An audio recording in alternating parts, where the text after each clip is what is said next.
Hello mga langga, for today's video, magluluto ako ng creamy orzo pasta. So ayan yung ating mga ingredients mga langga. Ayan, meron tayong breast chicken, slice na cubes, maliliit. Then ito yung ating mga spices. Meron tayong Italian seasoning, paprika, black pepper, and salt. And then meron din tayong minced garlic, dried tomato.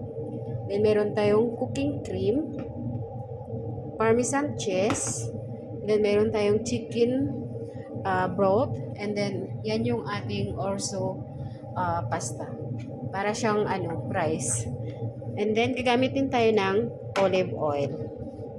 Yan mga langga, maglalagay lang ako ng olive oil sa kawali. Then, ilagay natin yung chicken natin mga langga.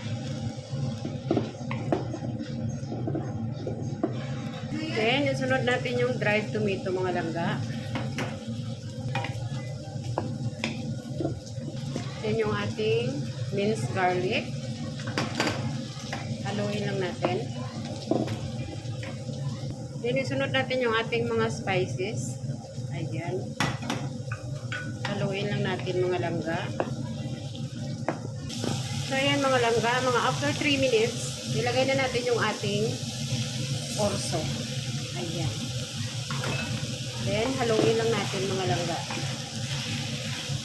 Ayan, haluin lang natin yan mga langga. Ayan. Kala nyo rice. Hindi yan rice mga langga. Orzo pasta yan. And then, ilagay natin yung ating chicken broth. Ayan. So, hayaan natin kumulo yan mga langga. So, ayan mga langga. Kailangan mga langga, mahina ang apoy niya.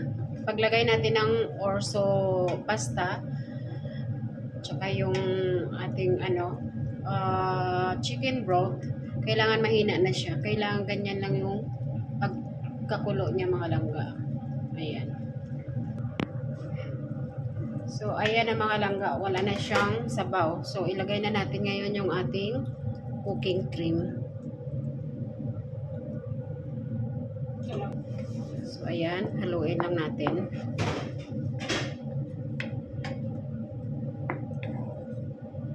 Mahina pa rin ang apoy natin dyan mga langga. Ayan na mga langga. Luto na yung ating orzo pasta. So, ngayon maglalagay tayo ng baby spinach. Then, haluin lang natin mga langga. Then mga langga, maglalagay tayo ng parmesan cheese. Then, haluin lang natin mabuti. So, that's it mga langga. Luto na yung ating creamy orzo pasta. So, ayan na mga langga. Ready to serve na tayo. Thank you for watching mga langga. And don't forget to subscribe my YouTube channel.